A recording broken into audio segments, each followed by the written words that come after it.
नमस्कार, prime debate में आपका स्वागत है। हम ग्लोबल पंजाब के नॉर्थ अमेरिका और संगत टीवी के यूके और यूरोप के दर्शकों का भी स्वागत करते हैं। डॉलर के मुकाबले रुपए में रिकॉर्ड कमजोरी आई है। रुपया आज रिकॉर्ड निचले स्तर पर बंद हुआ है।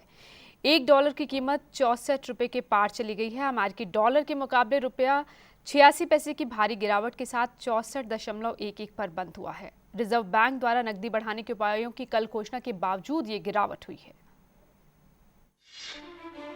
डॉलर के मुकाबले रुपए के भाव में लगातार गिरावट ने सरकार और आर्थिक जगत को चिंता में डाल दिया है। लेकिन मुद्रा संकट के ये बादल देश की अर्थव्यवस्था पर ही नहीं छाए हैं, बल्कि इंडोनेशिया का रुपया भी भारतीय रुपए की तरह नीचे जा रहा है। ब्राजील के रियाल और अर्जेंटीना के पीसो का भी ऐसा ही हाल है। दरअसल दुनिया की ज्यादातर विकासशील अर्थव्यवस्थाओं का यही हाल है और इन सभी देशों की समस्याएं भी मिलती जुलती हैं। आयात का बढ़ता हुआ बिल, निर्यात में गिरावट, कमर तोड़ महंगाई और लगभग खाली होते सरकारी खजाने।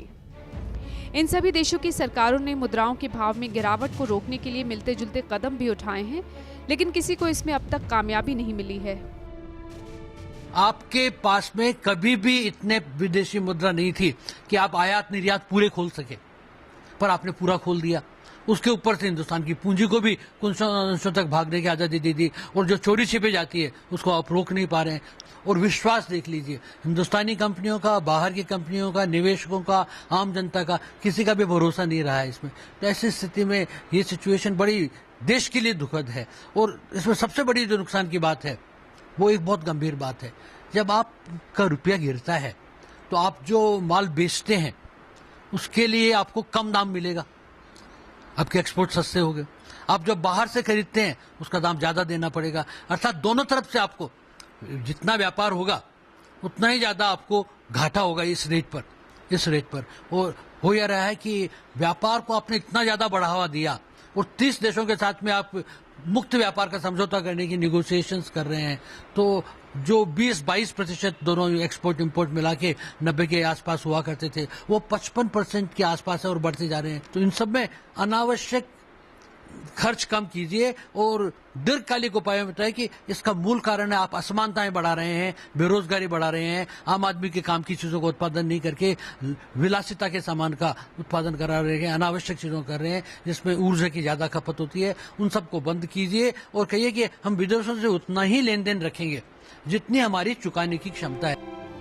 ये वही अर्थव्यवस्था है जिसने कुछ साल पहले आई वैश्विक मंदी की मार का डट कर सामना किया था और बच के निकल भी गई थी। लेकिन अब ऐसा क्या हुआ कि रुपया लगातार डॉलर के मुकाबले गिरता जा रहा है?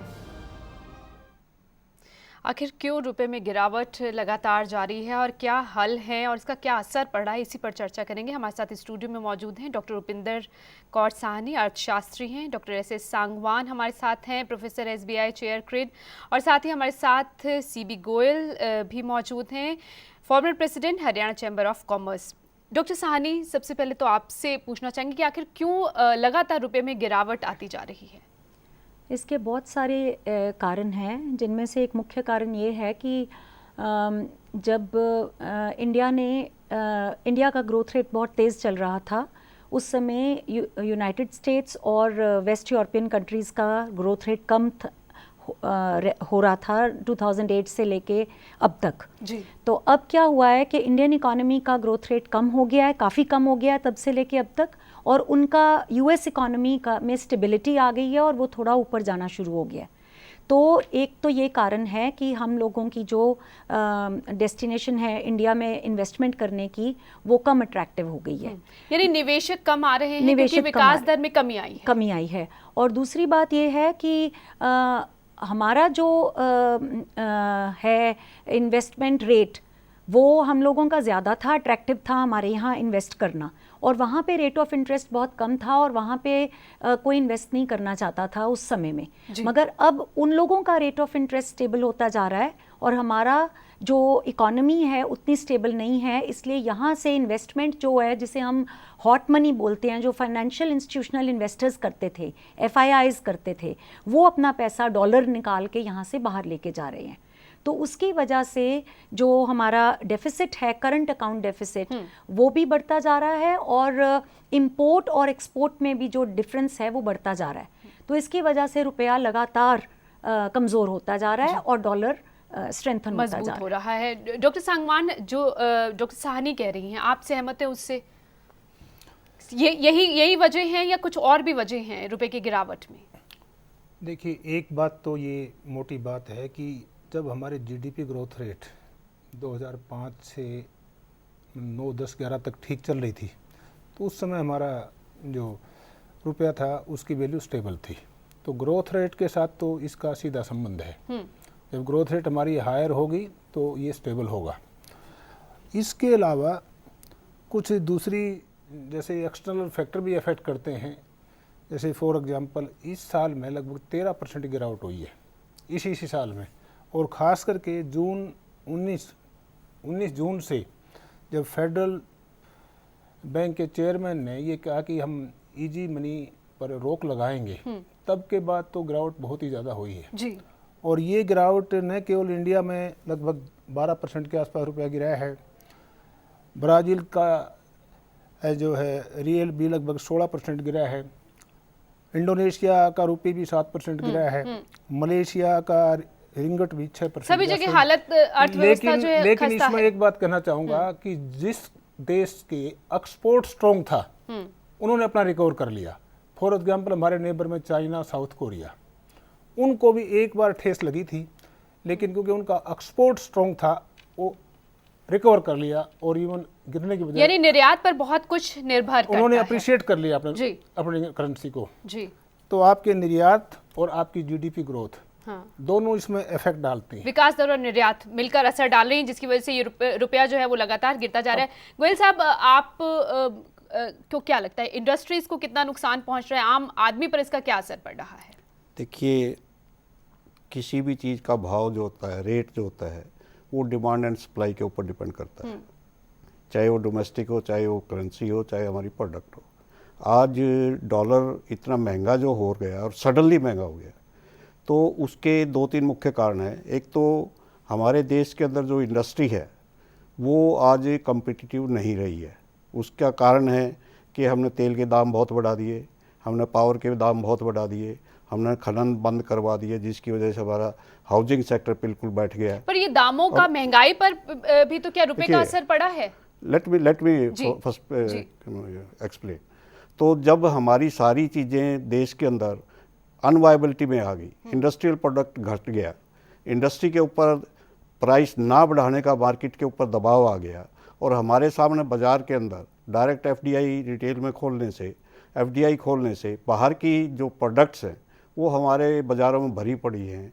और यहाँ तक कि हमारी छोटी छोटी त्योहारों के ऊपर बिकने वाली राखी है, चाहे वो पटाखे हैं, चाहे वो छोटी मोटी चीज़ें हैं, हार्डवेयर हैं, बिल्डिंग आइटम्स हैं, या हमारे इंडस्ट्रियल गुड्स हैं, वो सारी की सारी चीज़ें तो आज इंपोर्ट हो रही है। तो इंपोर्ट जब सारी चीज़ें हम करनी शुरू कर दी, एक्सपोर्ट करने के लिए हमारे पास कुछ नहीं है, जो कुछ था वही है, उसको हमने बढ़ाया नहीं बल्कि घट गया। तो ऐसी स्थिति के अंदर हमारी जो रिक्वायरमेंट ऑफ फॉरेन एक्सचेंज है वो इतनी ज़्यादा बढ़ गई है कि हमारी इकॉनमी के ऊपर उसका प्रेशर आया है। आज हमें ज़रूरत है अपनी इंडस्ट्रियल प्रोडक्ट्स जो हैं, अपनी डोमेस्टिक प्रोडक्ट जो हैं, उनके वैल्यूज़ को स्टेबलाइज करने की, ताकि उनकी मांग बढ़े। वो तभी होगी स्टेबलाइज। हमारी क्वालिटी वाइज प्रोडक्ट ठीक है, हमारी क्वांटिटी वाइज प्रोडक्ट ठीक है, लेकिन price wise we are not matching. उसका कारण है कि हमारे पास जो पावर है वो बहुत कॉस्टली है, हमारे पास इनपुट्स जितने भी हमारे आ रहे हैं वो इतने कॉस्टली हैं कि हमारी प्रोडक्ट बाहर के मुकाबले में बहुत महंगी पड़ रही है। अट्रैक्ट होते कि बाहर से जो सामान सस्ता है वो हमें मिल जाए। आज एक तो कारण सीधा है कि हमारी इंडस्ट्रियल प्रोडक्ट घटने से इंपोर्ट बढ़ गए हैं, और वो इंपोर्ट इतने बढ़ गए हैं कि हमारी करेंसी के ऊपर प्रेशर है आज पेमेंट का। सेकंड चीज़ जो है, इंडिया के अंदर पिछले 5-7 साल से या 10 साल से मैं कहूँगा कि हमारी फॉरेन टूरिंग बहुत बढ़ गई थी।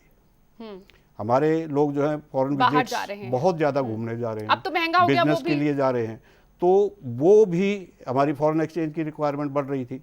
विदेशों से जो पर्यटक आते थे वो हमारे घट गए हैं, वो हमारे देश के अंदर कोई अट्रैक्शन रही नहीं। यानी बहुत सारे पहलू हैं जिनका असर हमारी अर्थव्यवस्था पर पड़ा है। आप ही के उस पर प्रतिक्रिया लेंगे डॉक्टर साहनी की। डॉक्टर साहनी, जैसे गोयल साहब कह रहे हैं कि जो मांग है यहाँ के सामान की कम हुई है, बाजार क्योंकि वहां से सस्ता सामान आ रहा है उस तरफ लोग ज्यादा आकर्षित हुए हैं, ये भी एक वजह है।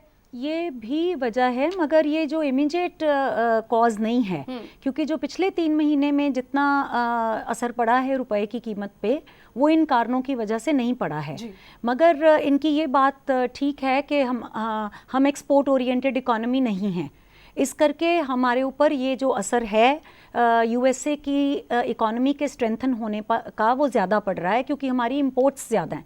तो हमारी जो सरकार की यानी नीतियों में कमी है फिर? नहीं, देखिए जो इन्होंने बात की है एफडीआई की या ओपनिंग अप ऑफ इकोनॉमी की, जिसमें बहुत सारी चीज़ें वो उस समय की ज़रूरत थी और हमने वो किया, हमने स्टेबिलिटी गेन भी की, रेट ऑफ ग्रोथ भी बढ़ा, सब कुछ हुआ।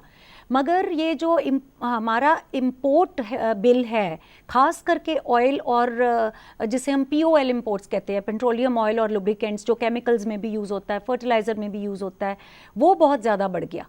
और उसको कंट्रोल करने के लिए हमारे पास कोई तरीका नहीं है, क्योंकि ये एक नेचुरल रिसोर्स है, ये हम अपनी कंट्री में तो खुद पैदा कर नहीं सकते। और अंतर्राष्ट्रीय बाजार में अगर भाव बढ़ेंगे तो यहाँ पे असर होगा, तो उससे हमारी कॉस्ट ऑफ प्रोडक्शन ज़रूर बढ़ी है, हमारी कॉम्पिटिटिवनेस पे भी असर पड़ा है, जैसे कि इन्होंने कहा, सबसे बड़ी चीज। और इसकी वजह से लोगों की डिमांड इंपोर्टेड गुड्स के लिए ज्यादा बढ़ गई। मगर हम उसको अपनी मर्जी से बंद नहीं कर सकते, क्योंकि अगर हम बाहर वाले मुल्कों को ये कहें कि भाई हम आपको सिर्फ वो चीज़ें लाने को कहेंगे जो हमें ज़रूरत है, मगर बाकी चीज़ें नहीं आप हमारे यहाँ आके बेच सकते, ये ऐसे नहीं होता। इसमें रेसिप्रोकल भी होता है कुछ, और कुछ अगर आपने किसी हद तक खोला है तो वो आपको खुला रखना पड़ेगा, और अगर आप किसी हद तक रिस्ट्रिक्शंस इंपोज करते हैं तो वो इंपोज करोगे तो दूसरे भी रिटेलिएट करेंगे। डॉक्टर साहनी, एक चीज और जानना चाहेंगे कि रुपया जो गिर रहा है, अब इसका असर आम आदमी को कितना झेलना पड़ेगा, कितना असर उस पर पड़ेगा? आम आदमी के ऊपर एक तो सीधा असर ये पड़ेगा कि अगर हमारा पेट्रोल डीजल महंगा होगा, और जो कि होगा, अब अगले आने वाले दिनों में ये करना ही पड़ेगा, और भी महंगाई होगी, तो एक तो वो सीधा असर पड़ेगा, कॉस्ट ऑफ ट्रांसपोर्टेशन बढ़ती है, इनपुट कॉस्ट बढ़ती है, तो सारी इंडस्ट्रियल गुड्स एक्सपेंसिव होंगी, और हमारा खाने पीने का वेजिटेबल्स, फ्रूट, वो सब कुछ महंगा होगा। जाहिर सी बात है, अगर पेट्रोल के दाम बढ़े तो इन पर भी असर पड़ेगा। मगर जो बाकी चीज़ों में महंगाई होगी, जैसे कि टूरिज्म, जैसे उन्होंने बात की कि टूरिज्म बहुत बढ़ गया है, अब ये चीजें तो अपने हाथ में हैं कि आप बाहर जाते हैं या नहीं जाते। हाँ, ये लग्जरी, लेकिन जो आम आदमी की जरूरत की चीजें अगर वो महंगी हुई तो फिर एक आम आदमी कहाँ जाएगा? हाँ, वो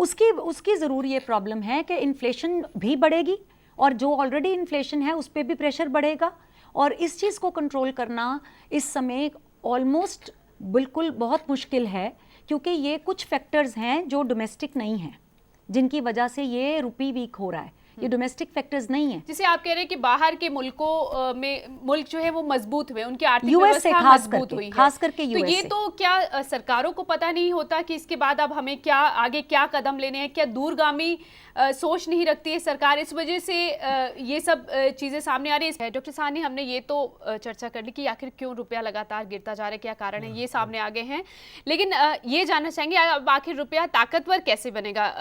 डॉक्टर संगवान, आपके पास आते, लेकिन एक बार डॉक्टर साहनी से पहले जी। इसके लिए बहुत सारे कदम उठाने पड़ेंगे गवर्नमेंट को, और जिसमें कुछ कंट्रोल्स वगैरह गवर्नमेंट ने पिछले 3-4 दिन में अनाउंस भी किए हैं, और ये जो पॉलिसी है ये बहुत ही छोटे लेवल पे अभी गवर्नमेंट ने अनाउंसमेंट्स की हैं, जैसे कि फ्लैट टीवीज़ के ऊपर ड्यूटी इम्पोज कर दी, उसकी इंपोर्ट को रिस्ट्रिक्ट कर दिया, या गोल्ड पे ड्यूटी इंक्रीज़ कर दी ताकि गोल्ड की जो है इंपोर्ट कम हो। मगर गोल्ड के केस में ख़ास करके मैं कहना चाहूँगी कि इसकी हमारी कंट्री में इसका असर नहीं होने वाला, बल्कि स्मगलिंग बढ़ जाएगी, क्योंकि जब 91 के बाद हमने ओपन किया था गोल्ड का, तो उस समय स्मगलिंग कम हुई थी, और ये रिस्ट्रिक्शंस लगाने से स्मगलिंग बढ़ जाएगी। किसी और तरीके से आएगा, हाँ, किसी और तरीके से आएगा, क्योंकि ये हम नहीं कर सकते हैं। मगर अगर यही पिछले 20 साल के अंदर फॉरेन डायरेक्ट इन्वेस्टमेंट आती और FII इन्वेस्टमेंट कम आती, फॉरेन डायरेक्ट इन्वेस्टमेंट ने स्ट्रेंथन करना था, क्योंकि फॉरेन डायरेक्ट इन्वेस्टमेंट जो आ जाती है वो आके यहाँ एम्प्लॉयमेंट क्रिएट करती है, वो आके यहाँ जिसे हम एक्सेलरेटर इफेक्ट कहते, मल्टीप्लायर इफेक्ट कहते हैं, वो होता है, उसके साथ इकोनॉमी स्ट्रेंथन होती है। यानी एफडीआई के पक्ष में हैं आप? अगर एफडीआई पहले आ जाती, एफडीआई अगर ग्रीन फील्ड में आती, जो आके यहाँ इन्वेस्टमेंट्स करते, यहाँ आके अपने प्लांट लगाते, यहाँ आके प्रोडक्शन होती। हालांकि एफडीआई का काफी विरोध हो रहा है, अभी तो आया ही नहीं वो अलग चीज है, वो एफडीआई रिटेल की अलग चीज है। मगर ये जो एफआईआई की फॉर्म में हमारे पास पूंजी निवेश आया है कंट्री में, वो हॉट मनी होती है। वो जब इस तरह के हालात बनते हैं वो चली जाती है, और जैसे कि अब जा रही है, तो इसके जाने से रुपए पे जल्दी असर पड़ता है। एफडीआई अगर किसी ने यहाँ अपना प्लांट लगा लिया तो वो प्लांट उठा के तो लेके नहीं जा सकता ना, जो इन्वेस्टमेंट हो चुकी है। रिटेल में एफडीआई अलग चीज है, और जिस एफडीआई की बात वो आप अलग करें वो अलग चीज, वो अलग चीज है। मगर उसके अलावा आरबीआई ने भी कुछ कदम उठाए हैं, जो डॉक्टर सांगवान, आपको क्या लगता है कि अब जैसे विपक्ष ये कह रहा है कि आर्थिक आपातकाल की स्थिति हो चुकी है, क्या ऐसा है? देखिए, हम अपना डोमेस्टिक सिनेरियो देखें तो हमारा रेट ऑफ ग्रोथ लगातार गिरता जा रहा है, करंट अकाउंट डेफिसिट हमारा बढ़ता जा रहा है, फिस्कल डेफिसिट भी बढ़ रहा है। कुछ ऐसी परिस्थिति आ गई है कि हमारा जो डोमेस्टिक सिनेरियो है काफ़ी वीक हो गया है। आरबीआई ने कुछ मेजर्स हमारे लिए, रुपए के लिए, short term interest 300 basis point पे बढ़ाया, कैपिटल कंट्रोल के लिए किया, इंपोर्ट ड्यूटी ऑन गोल्ड पर किया, बढ़ाई। लेकिन कुछ ऐसे हमारे इंपोर्ट हैं जो इनइलास्टिक है, जैसे पेट्रोलियम है जी, ये इनइलास्टिक है। तो इसमें अभी क्या हुआ कि इन सारे मेजर्स के बावजूद भी व्हाट हैज हैपेंड, जुलाई 15 के बाद रुपया 60 से 64 हो गया, 64 से भी ऊपर बढ़ गया। बॉन्ड यील्ड जो है हमारी 6.7.5 से 9.3% हो गई, बढ़ गई है हमारी। स्टॉक मार्केट से पैसा भागा जा रहा है। 2000 से यानी आरबीआई ने जो कदम उठाए उसका असर नहीं पड़ा अभी तक। लेकिन आज कल 2 दिन में लेटेस्ट 2 और मेजर उठाए हैं, जिनमें एक तो जो है आपका 10 बिलियन डॉलर्स का bond state bank of India जारी कर रहा है विद गवर्नमेंट गारंटी, ताकि हम ज़्यादा से ज़्यादा मोबिलाइज कर सकें। और दूसरा एक कदम है कि एसएलआर को भी इन्होंने कुछ घटाया है, ताकि कुछ मनी भी इजी मिले लोगों को। जो ये कदम उठाए गए हैं, इसका आपको लगता है असर पड़ेगा? अभी रुपए में गिरावट कम होगी? अभी प्रश्न ये उठता है कि ये जो हैं ये शॉर्ट टर्म मेजर अभी तक असर तो नहीं दिखा पाए, लेकिन मैं बेसिक एक दो पॉइंट बताना चाहूँगा जी। एक तो हमारे जो एक्सपोर्ट में एक आयरन ओर था, जो लगभग 120 मिलियन टन तक हम भेजते थे, गोवा वगैरह से काफ़ी जाता था, वो पिछले 2-3 सालों में 20 मिलियन आ गया, 120 से 20 वजह क्या रही? गवर्नमेंट की पॉलिसी के कारण उन्होंने बैन कर दिया और वो 20 मिलियन आ गया है, तो वो एक बहुत बड़ा फैक्टर है। इसके अलावा कोल का इंपोर्ट हम कर रहे हैं, जबकि कोल के हमारे पास भंडार हैं, हम मैनेज नहीं कर पा रहे। यानी यहाँ पर ये सामने आ रहा है कि डॉक्टर सांगवान की कहीं ना कहीं सरकार की नीतियों फिर दोषी है इन सब के लिए? नहीं, इसमें जो आयरन और कोल है ये लगभग 2% ऑफ जीडीपी बन जाते हैं। तो ये 2 मेजर फैक्टर हैं, एक आयरन और के एक्सपोर्ट का, क्योंकि हमारे पास कोई एक्सपोर्ट वाली चीज़ तो देखनी पड़ेगी हमें, और दूसरा जो है ना कोल की इंपोर्ट पर काबू करना पड़ेगा। और इसमें कुछ स्वार्थ के लोग भी हैं, जो हमारे लोगों ने बाहर ऑस्ट्रेलिया वगैरह में इन्वेस्टमेंट कर रहा है, वो चाहते हैं कि कोल हमारे से इंपोर्ट करें। वो उन्होंने कुछ खाने ले लिए हैं और इस तरह से वो बना हुआ है चैनल। तो कोल के इंपोर्ट को हमें कर्व करना होगा, और आयरन और के एक्सपोर्ट को बढ़ाया था कुछ समय के लिए, उसके बारे में कुछ ढील देनी होगी जी। इसके अलावा देखो, बेसिक तो जैसे बताया कि भाई जीडीपी ग्रोथ और आपका निर्यात को बढ़ाना, यही सॉल्यूशन है। पर आर्थिक विकास दर बढ़े कैसे अगर हालत ये है? आर्थिक विकास दर, अर्थव्यवस्था की हालत ये है। गवर्नमेंट कुछ ऐसे काम कर रही है, जैसे फॉर एग्जांपल अभी जैसे मनरेगा में हमारा पैसा जा रहा है, तो वो पैसा क्या है, वो इन्वेस्टमेंट की बजाय वो तो एक्सपेंडिचर में जा रहा है। इसी तरह से फूड सिक्योरिटी बिल में भी पैसा जाएगा, तो ये कहाँ से जाएगा? जो रिसोर्सेज इन्वेस्टमेंट होते उससे ही डाइवर्ट तो होंगे, गवर्नमेंट के पास इन्वेस्टमेंट के लिए नहीं बचेगा। तो डॉक्टर सांगवान, निकल कर तो डॉक्टर सानी यही आ रहा है कि जो नीतियां सरकार ने बनाई हैं उसमें वो अपना वोट बैंक देख रही है सिर्फ, और लोगों का, आम लोग का नहीं सोचा जा रहा, अर्थव्यवस्था का नहीं सोचा जा रहा। आपने ठीक कहा। देखो, इतना लिबरलाइज कर दिया कि हमारे लोग आज इटालियन टाई लगाते हैं, क्या जरूरत है? यानी हम सुबह से शुरू करते हैं, सारे फॉरेन ब्रांड यूज करते हैं, और इन ब्रांड के रूप में इंडिया का 35,000 करोड़ रुपया जाता है, और हमारे ब्रांड नहीं है। आ क्या रहा है? अभी प्रश्न ये होता है कि हमें भी ब्रांड अपने बनाने पड़ेंगे। जैसे कुछ कंपनियां आईटीसी वगैरह ये कोशिश कर रही हैं कि हमारे ब्रांड को भी मजबूत करना पड़ेगा ताकि हमें रॉयल्टी मिले, हमें मिलने की बजाय। यही बात गोयल साहब भी कह रहे थे कि हमें जो हमारी इंडस्ट्रीज को और मजबूत करना पड़ेगा। गोयल साहब, आपको क्या लगता है कि अब और क्या कदम उठाए जा सकते हैं? देखिए, जैसे मैंने बताया कि मैनिपुलेशन से कोई इकॉनमी किसी कंट्री की सुधर जाएगी, मुझे नहीं लगता। ये कोई ऐसा नहीं है कि हमने कोई पैसा था कहीं अलग रख दिया और उस पैसे का यूज कल को कर लेंगे तो उसका फ़ायदा हो जाएगा। एक बेसिक इशू है कि it is a trade deficit. हम एक्सपोर्ट कम कर रहे हैं, इंपोर्ट ज़्यादा कर रहे हैं, तो we have to devise the methods to curb the imports and to increase the exports. सरकारी नीतियां ही तो ये सब फैसले लेंगी ना। दैट इज उन फैसलों के लिए हमें अपनी जो डोमेस्टिक प्रोडक्ट है, जो डोमेस्टिक जीडीपी है हमारी प्रोडक्शन की, वो जो आज लगभग माइनस चली गई है, कुछ सेक्टर में, कुछ में 1% 2% चल रही है, उसको बढ़ाना होगा। और वो तब बढ़ेगी जब हमारी सरकारी इनपुट्स इंडस्ट्री की हैं वो ठीक हो जाएंगी। आज पावर सेक्टर के अंदर त्राई मची हुई है, 9 रुपये 10 रुपये 11 रुपये तक पर यूनिट रेट उन्होंने बना दिया। एक्साइज के रेट में आसमान छू रहे हैं। जैसे जैसे प्राइस बढ़ रही है वैसे वैसे टैक्स बढ़ रहा है, क्योंकि इट इज़ इन परसेंटेज। चाहे वो हमारा जितने भी बैरियर हमने सेल टैक्स के लिए लगा दिए, फ्री ट्रेड नहीं रहा। पंजाब के अंदर इतना बुरा हाल हो रहा है आज।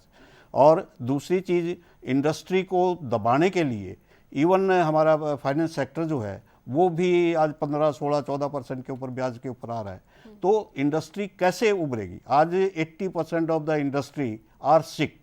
इट इज़ ए क्वेश्चन, जब तक हमारी इंडस्ट्री को बढ़ावा नहीं मिलेगा, जब तक इंडस्ट्री की प्रॉब्लम सॉल्व नहीं होंगी, हमारी इकॉनमी नहीं बढ़ने वाली है। और इसके अंदर मैं ख़ास तौर पर एक चीज़ बताऊंगा कि सागवान साहब ने बहुत अच्छी बात कही है कि हम सुबेरे उठते हैं, इम्पोर्टेड चीज़ का इस्तेमाल शुरू करते हैं, सोते वक्त तक इम्पोर्टेड चीज़ का इस्तेमाल होता है। ये क्यों? आज से 20 साल डॉक्टर साहनी, ये जो उदारीकरण की वजह से हम इतनी तरक्की कर गए। नहीं, एक चीज़ मैं लेट मी कंप्लीट कि 20-30 जो % जो ये चीज़ें हम सारा दिन के अंदर जो यूज़ कर रहे हैं, आज अपने देश की क्यों नहीं यूज़ करते? उसका कारण सीधा सीधा है कि कहीं ना कहीं हम प्राइस फ्रंट के ऊपर मार खा गए हैं। प्राइस जो है, हमारे को चाइनीज गुड सस्ता मिलता है, हमारे को इटालियन टाइल अच्छा मिलता है। इंडिया में टाइल बन रहा है, अच्छा बन रहा है, मैं ये नहीं कहता कि बिल्कुल खराब बन रहा है, लेकिन प्राइस वाइज जो है वो मैच नहीं खाता।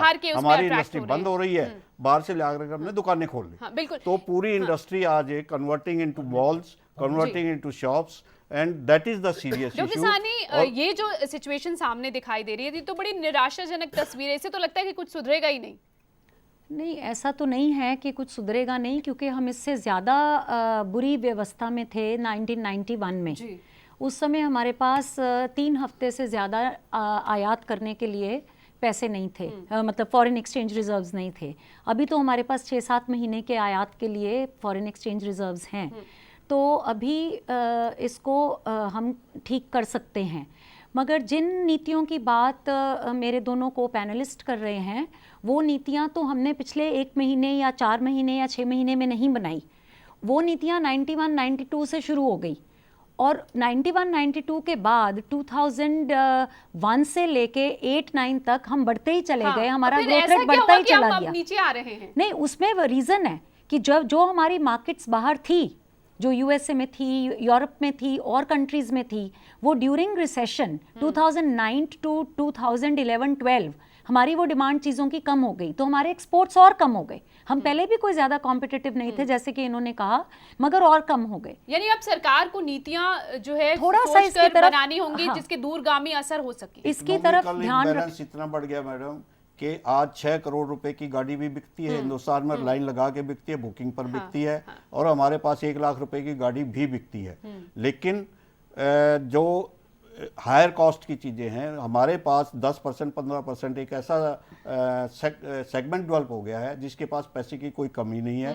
सुबेरे से शाम तक वो इंपोर्ट क्या वर्ल्ड की जो बेस्ट नहीं, मगर वो तो ज़्यादा ब्लैक मनी की वजह से हुआ है। मुझे ये लग रही है कि काफ़ी हमारा एक्सटर्नल कमर्शियल बोरोइंग से पावर सेक्टर में बहुत पैसा लगता है। मैं पर्सनली जानता हूँ, अरुणाचल प्रदेश में हमारे बड़े बड़े पावर प्लांट्स चल रहे हैं, सभी बड़े बड़ों के, और मुझे ये लगता है कि वो पावर प्लांट्स अभी कंप्लीशन के स्टेज पर आने वाले हैं, अगर वो हमारा हो जाता है तो इलेक्ट्रिसिटी में काफी हमारी प्रॉब्लम सोल्व हो सकती तो है। यानी कि स्थिति कुछ हाँ, सुधरेगी, एक तो सुधर वो सकती है, स्थिति- इसकी उम्मीद कर ऐसा है, सकते हैं। यानी हाँ, ये एक पूरी वो- ऐसा है, सालमान चर्चा साहब को आपको खत्म पता ही करने का होगा, वक्त हो गया है। गोयल साहब, हरियाणा के गोयल साहब, अंदर हमारा वक्त खत्म हो एक चुका सेकंड का है है जी। कि हरियाणा के अंदर आज की डेट के अंदर पावर इज सरप्लस। ये नहीं है कि हमारी पावर अवेलेबिलिटी कम हुई है, but the cost of the power is not affordable. That is my question and that is my यानी बहुत सारी वजह है जिसका असर अर्थव्यवस्था पर पड़े, और यही उम्मीद है कि अब सरकार इस पर कुछ दूरगामी नीतियां बनाए, तभी कुछ अर्थव्यवस्था में सुधार हो सकता है। शुक्रिया आप सभी का इस चर्चा में शामिल होने के लिए। उम्मीद करते हैं कि सरकार की तरफ से इस दिशा में कुछ ठोस कदम उठाए जाएंगे ताकि जो संशय की हालत दिख रही है वो दूर हो सके। नमस्कार। खबरों की दुनिया में आइए, हमारे साथ कहीं भी और कभी भी जुड़िए। हम मिलेंगे फेसबुक पर, हम दिखेंगे यूट्यूब पर, हमें फॉलो कीजिए ट्विटर पर। खबरों के साथ बने रहिए रात दिन।